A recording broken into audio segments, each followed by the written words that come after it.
Okay, so today we're diving into something that's got everyone on edge, right? North Korea, Russia, South Korea. Talk about a recipe for tension, am I right? Yeah. And this article from Asia One, well, it just throws gasoline on the fire. Yeah, it's definitely a tense situation. South Korea pledges countermeasures over North Korea-Russia military cooperation, it says. Published just the other day, October 22nd, so this is hot off the press.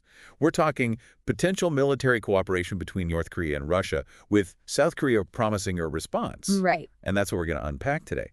What exactly does this all mean? Because honestly, Russia seeking support in their conflicts with Ukraine, okay, we've seen that.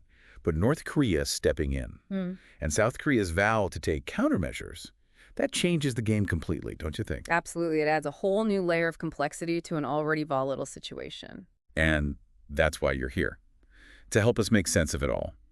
So let's start with this whole countermeasures thing. It sounds, I don't know, kind of vague, even ominous. What are we actually talking about here?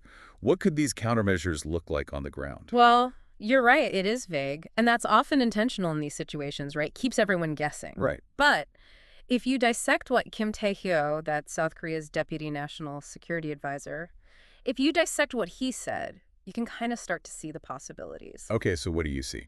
They're accusing North Korea of basically acting like a criminal organization, right? By supplying Russia with troops. Those are strong words, wouldn't you say?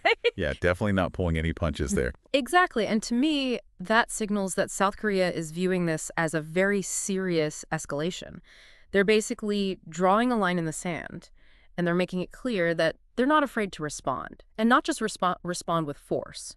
So what could that mean? Practically, we're probably talking sanctions, increased military presence, those sorts of things. Maybe even putting diplomatic pressure on countries that are, shall we say, friendly with Russia and North Korea. Okay, so you're talking about a whole range of options then. Everything's on the table. Exactly. Although, there's one more thing that's really interesting here. Okay, I'm listening.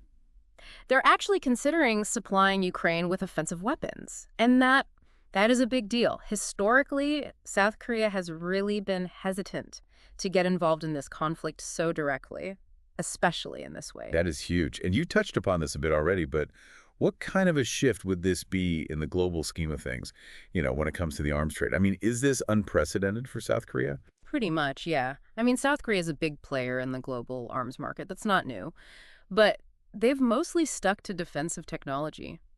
This would send a clear message, wouldn't it? What message would it send, do you think? That they're ready to be more assertive, more involved, and who knows, it could even give other countries who've been kind of sitting on the fence about this whole Russia-Ukraine thing, it might give them the push they need to jump in. Right. We might see the balance of military power shift globally. Big stuff. And what about North and South Korea themselves? Mm. I mean, it's already incredibly tense between those two. Won't this just escalate things even further? It's the million-dollar question, right? Right. And honestly, it's a total tightrope walk. I mean, yeah, you could argue that providing weapons to Ukraine could provoke North Korea, right? Yeah. Give them more reasons to flex their muscles. Yeah. But there's another side to it, too, because seeing this kind of united front with South Korea backing up Ukraine against their allies in Russia, that might actually make North Korea and Russia hesitate a little. It might make them think twice about pushing things too far. It's like a big game of chess, isn't it? Exactly. Every move has a ripple effect. So let's bring it back to, well, us for a second. I mean, this is all happening on the other side of the world. Why should the average person even care about this? What's the takeaway for our listeners? Well, for one thing, any escalation in that part of the world, it can impact global security. I mean, North Korea, with their missile tests and all, that's a wild card right there. But it goes beyond that, too. The global economy is already kind of fragile, right? Supply chains are messed up. Conflict like this just makes it all worse. Not to mention the human cost. War is devastating. Absolutely. So yeah, this situation, it's about way more than just these three countries. Right. And it doesn't sound like it's going to be resolved anytime soon. If anything, it seems like it'll only get more complicated. Yeah. Well, we've covered a lot today. The possibility of global power shift, the devastating costs of war. Yeah. But there's one thing I keep coming back to, and I'm curious to hear your thoughts. What about China? How do they fit into all of this with this growing alliance between Russia and North Korea? Are they going to stay out of it? Or will they feel like they have to step in? Wow, now that's the big question, isn't it? It really is. And honestly, I don't think anyone has the answer right now. but it's definitely something to watch. China's role in all of this could completely change the game. Absolutely. It's a question that could shape global politics for years to come. Something to think about as this story unfolds. It's definitely a situation we'll be keeping an eye on. For sure.